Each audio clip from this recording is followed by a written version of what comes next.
The newest play-by-play voice of the Lions on the preseason, going to join us on a Friday, Locked On Lions. You are Locked On Lions, your daily Detroit Lions podcast. Part of the Locked On Podcast Network, your team every day.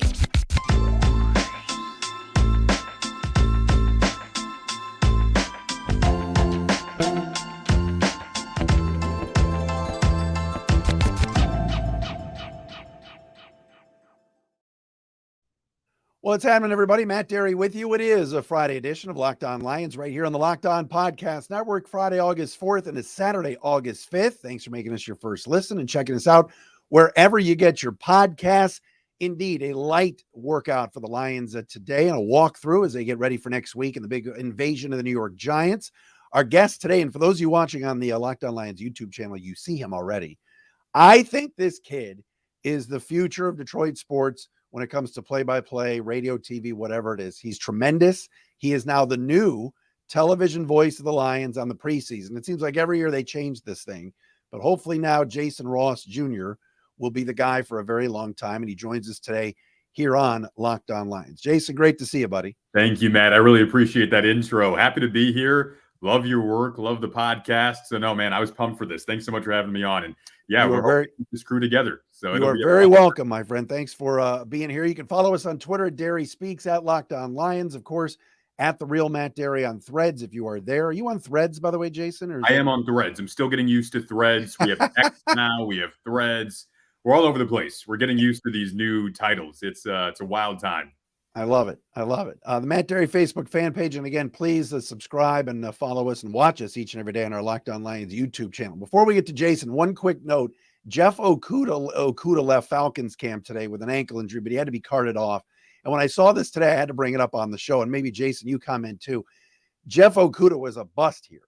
But you root for that kid, regardless of how poorly he played or how many times he got injured here. And then to see today him being carted off, good news is it sounds like an ankle and not maybe anything serious. Hopefully it's not a broken ankle, but my goodness, like change of scenery, Jay, right? Getting him down to Atlanta would have been a good thing for him. And I think Lion fans are rooting for that. And to hear him get hurt again today and get carted off, I wanted to bring that up today. Yeah. When I saw that on social media, one of the first things I noticed was the amount of Lions fans who are commenting, hope he's okay. And of course, we hope he's okay too, because like you said, it feels like with some guys, it's maybe just a fresh scenery, new role, new coaches that can really turn something around. And he's still very young in his career. So again, hope he's okay. Definitely rooting for him there. All right. So the big news is that you're taking over the TV play-by-play for, is it all three games or just two of the three, by the way? So we'll have the first two, and then CBS will be on the third That's game. Right. Yep, at Carolina. But we will be the crew for the first one against the Giants, and then week 2 against Jacksonville. So for people that don't know you, I mean, you went to Shrine High School, Lawrence Tech. You're 25. If people are just listening and not seeing you, they would think, oh, this guy sounds like he's 50 with this set of pipes. But you're really young. When did this voice happen? Because I think you got an awesome set of pipes. Thank you, Matt. I appreciate that. You know, I was told that my grandfather on my dad's side, who I never actually met, had a similar voice, and maybe that's where it comes from. It was around middle school. It's kind of funny. I was in a choir class at East Middle School in Farmington Hills, and I was actually not able to continue to sing with the choir because it was kind of throwing everyone else off at that time. So Wow. It just didn't really jive well with the rest of the choirs. And then I started to kind of realize it, I guess, around that time that it was a little different. Yeah. Well, you've gotten to Big Ten Network. You've been doing WNBA games in Chicago, filling in for the Blackhawks. What was the big break? Because you were doing USPBL stuff. You were on the scoreboard at the LCA. You've been just about everywhere. But when did the big break happen? What was the first really big gig for you? Thank you, Matt. I moved to Chicago about a year and a half ago now for a couple of opportunities with Big Ten Network, and the Chicago Blackhawks had me doing some fill-in play-by-play for them on radio and TV. So those opportunities kind of came together after I was working in the United Shore Professional Baseball League, which our fans might know out in Utica, Michigan. Oh, yeah. It was a great time. And I was doing Oakland University women's basketball over there. So that was a really good experience, and doing a few other sports with Oakland University and kind of combining a couple of other things. I at one point was covering the Tigers for Sports Illustrated with a friend of mine, and we would go down and report and then write articles on the team. And prior to that, wrote for SI All Lions as an intern, writing for them, and called games at Lawrence Tech. And I would go down to Red Wings games and Pistons games and Tigers games and just call games for practice through an opportunity that a good friend of ours, Trevor Thompson, gave me with Detroit Sports Media. And I would go down and report on the games for the site. And then after that, I'd call the games, kind of pretending to hopefully have my dream job. I would just go up and practice and get reps, and would just record it on my phone and then listen back to it and try to work on whatever I was doing the night before, and then go out and do it again. And nobody ever really heard those games, but it was kind of my way to get started and get reps doing sports like hockey. And then it kind of turned into an opportunity in Chicago, and have been working there since then, calling the Chicago Sky as well, their WNBA team, and doing some work with Fox and Westwood One on the radio, and Big Ten Network. Got a blend of football with Big Ten Network and college football with ESPN as well over the last couple of years. So it's been a fun time of kind of learning and getting reps and kind of building things. You're always working on your craft and trying to work on anything you can get better at. And that'll be my goal here in Detroit, just kind of work on it with each game, and hopefully give the fans a good product over the next couple of weeks and in the future years moving forward. I love it. Jason Ross Jr. is with us here on the program today, the new TV voice of the Detroit Lions on the preseason side. I'll be working with Devin Gardner and Danny Rogers, our good buddy that will be on the sidelines, and of course from DetroitLions.com. All right, how'd you get this Lions gig? How did that happen? Because I've been saying for the last couple of weeks, Brandon Gaudin, I thought did a nice job. He's got that Braves gig now, so he probably couldn't do this. That opened up a spot, I assume, for you. But how did it all come about? Yeah, first off, Brandon's great. I was actually just messaging with Brandon last night, kind of reaching out to him for some advice on the job. And he is a phenomenal broadcaster. I've looked up to him for several years, so it's cool to be stepping into his shoes on this role. And yeah, it was about the end of May, maybe early June. Heard I was referred for the job, and then started talking with some people from the Lions and their broadcast department who are phenomenal.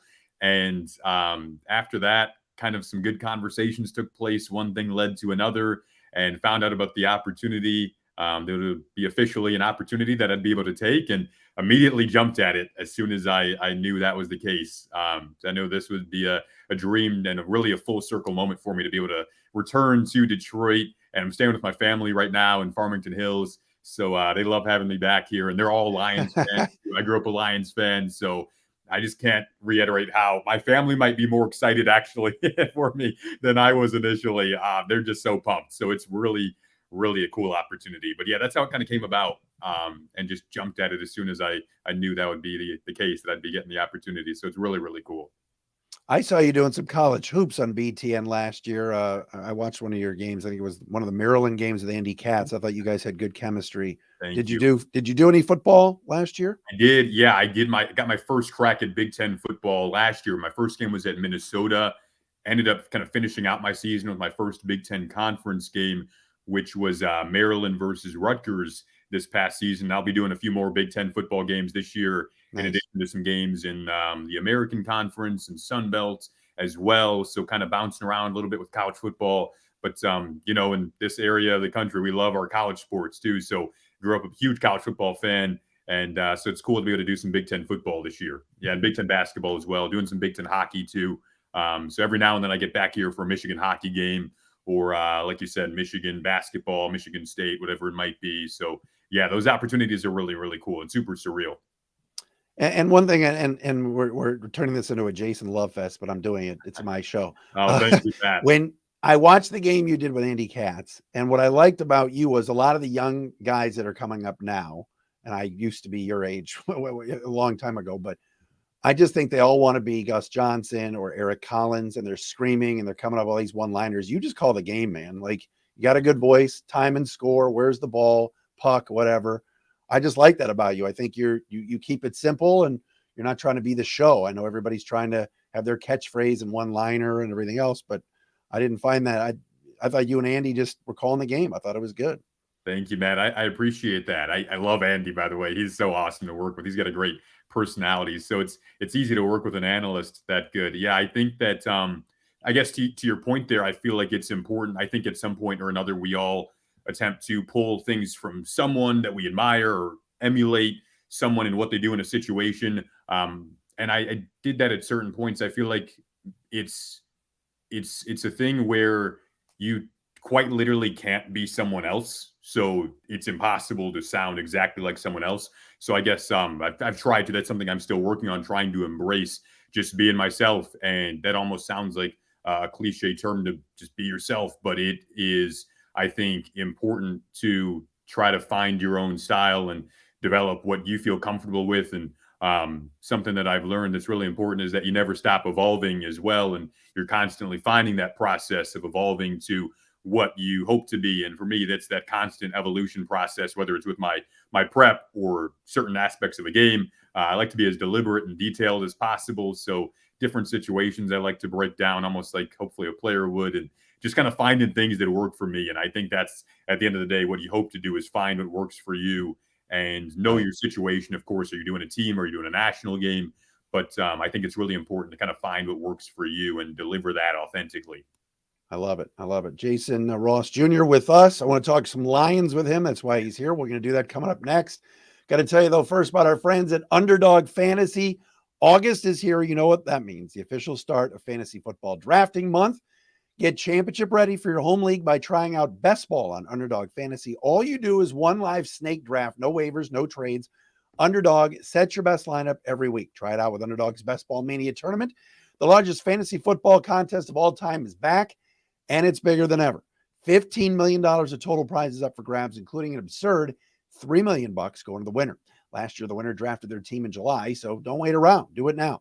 Visit UnderdogFantasy.com or find them in the App Store and sign up with promo code LOCKEDON to get your first deposit doubled up to $100.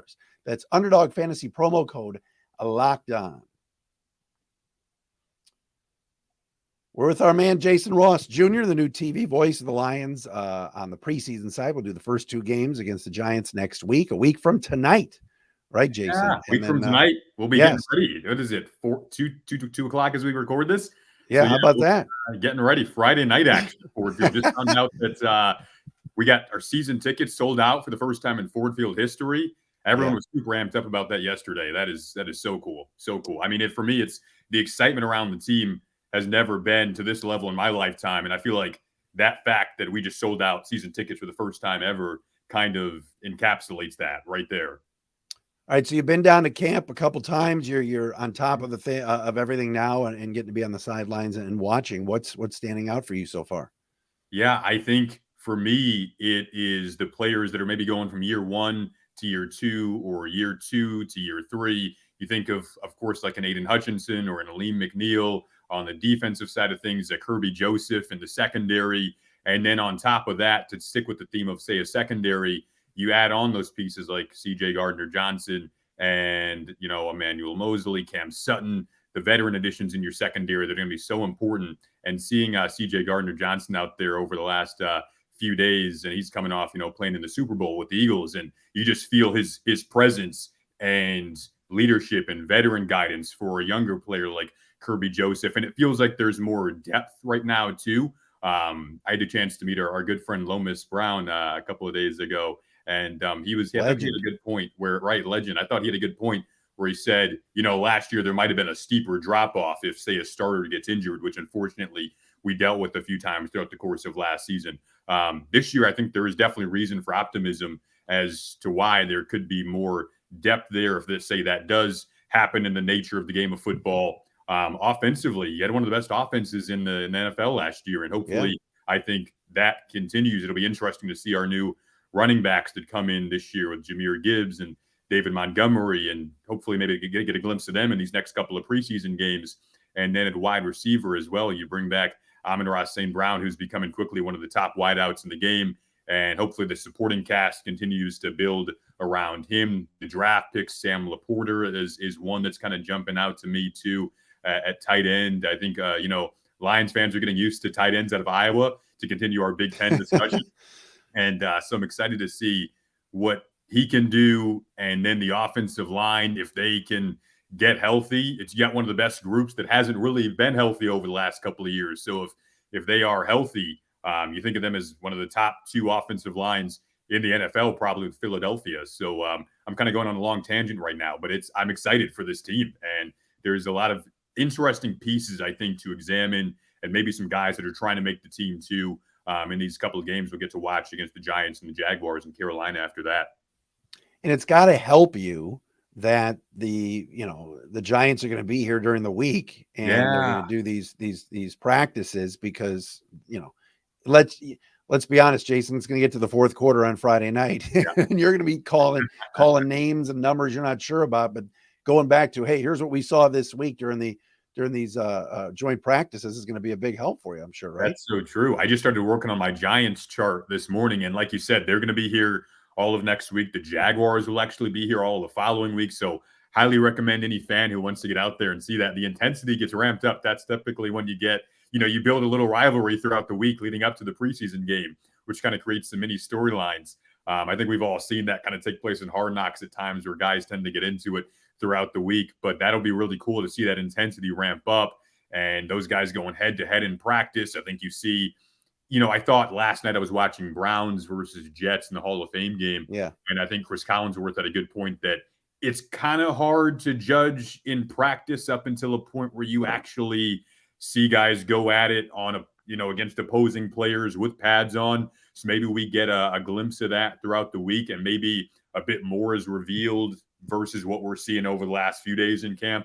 I think maybe a bit more gets revealed next week. And I know they've been kind of trying to speed up the implementing of what they're trying to get down play-wise when it comes to having the Giants come in so quickly. So I know guys are having a lot of information thrown at them right now, and then you get to implement that next week and in the preseason. So they've called it kind of a good overload, in a sense, a productive overload, to try to get that stuff in before the Giants get here next week. Give me the name of a player. We're talking to Jason Ross, who's going to be the TV voice of the Lions here for the preseason. Give me the name of a player, or even two, that stood out to you. Maybe a surprise. Maybe it's somebody that we already know about. I know you ran through a lot of the roster before, but there's somebody that's standing out that you went, man, I want to see them play in the game. Yeah, for me, maybe I'll pick out one that is probably a player that Lions fans may not be aware of yet. And then I'll pick out a couple that maybe Lions fans probably are aware of. That I think we're going to see all these 3 players in the games over the next couple of weeks. One is Starling Thomas, who's a defensive back, joining a secondary that there might be some opportunity, and you never know where an opportunity lies down the road. Starling Thomas is a DB, and he's been pretty feisty over the last few days at camp, and I think you like that out of a defensive back. They're not afraid to go at it with the receiver a little bit. We've seen him match up against Jameson Williams a few times in camp over the last few days. So I might circle him. He's number 49 out of UAB. So kind of maybe one that's under the radar there for a guy to keep an eye on over these next couple of games in camp. And then maybe one that fans do know about, higher draft pick, that I'd circle is Jack Campbell out of Iowa, the linebacker. And he's got kind of an attitude of just keeping his head down and going about his business. And that was kind of, you saw that at Iowa as well. And I feel like we've got a big Iowa imprint on this team in addition to Alabama. But he's another guy I've circled after watching him in the Big Ten. Excited to see what he can do. That's a pretty crowded linebacker room. That's why I point out that position, because I'm interested to see, I think, the depth there. You have Alex Anzalone, who's probably the leader of that group. We saw Malcolm Rodriguez emerge last year. You got a Derek Barnes, too, who's now going up in his career. Derek Barnes is another one who looked like he had more of a command of things this year versus last year. And he said that. And yesterday, even when I was at camp, you could see him pointing things out and directing guys of where they should be. So I think the linebacker room is something we're going to definitely talk about in these preseason games, because there is a competition there. And it's a good competition, because I think even if someone doesn't get a starting job, you think about rotating players in who could be starting. That's never a bad thing either. So those are two I have on my mind. And then maybe for Lions fans out there, our fans are so smart. So I'm going to maybe point out a few more players for you, Matt. One is Broderick Martin, who's a defensive lineman on the interior I think hopefully if he can really excel, then you've got some more depth on the interior of the line, which was a weakness a season ago. So I think that's important. And then offensively, maybe I'll just say Jahmyr Gibbs, because it's one thing that's interesting. I think Lions fans will see if they go to camp is he actually takes drills with the wide receivers, no lineup and routes with wideouts. So that's how much of a dynamic player he could be for your team here in the future. Jason Ross with us. I got one more question for him because he lives in Chicago. I've got to go to the Justin Fields angle, because and Jason knows this and watching the show, I'm all over Hall of Fields. I don't believe the hype. We'll ask Jason if he does next. Real fast, so we got to tell you about Marg's Sparkling Margaritas. I showed you guys the case I had the other day. It's the drink of the summer. Marg's, M-A-R-G-S. You go to Sip Marg's, S-I-P, MARGS.com to find that retailer near you. My buddy John texted me today, said, I was at the Nino's on Hall Road. I looked for the Margs because that's where I go to get them. They are fantastic. Real Blanco tequila, 5 unique flavors, including my favorite, the coconut margarita. There's something for everyone to enjoy. So again, go to SIPMargs.com to find a retailer near you. I'm losing my voice today. I'm hoarse for some reason. Must be 21 or over to enjoy. Cheers, and please drink responsibly from our friends at Margs. Matt, the throat coat tea is key.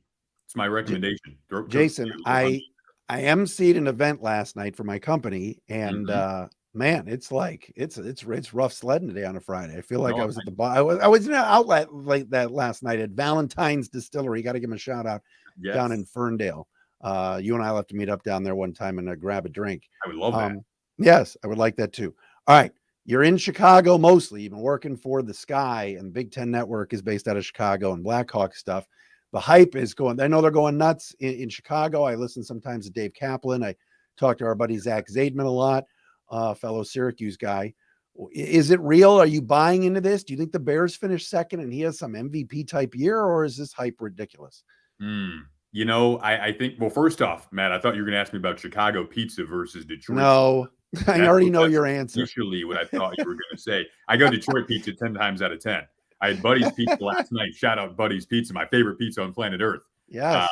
Yes. But on the note of Chicago quarterbacks, I think Justin Fields is definitely going in the right direction, but I don't know if I necessarily, until I see it on the field, would go the MVP route for this year. You'd think that's still a team building up, of course, and feels like was just in a rebuild phase. So that I don't know if I'm ready to say that until I were to see it on the field. But I still think, and I have to maybe get your thoughts on this, it feels like the Lions genuinely are the favorite in the division. It feels like you do have a Vikings team that's, of course, had a disappointing first round of the playoffs last year against the Giants after a regular season in which they won, I think 11-0 in one score games. It'll never happen again. Right.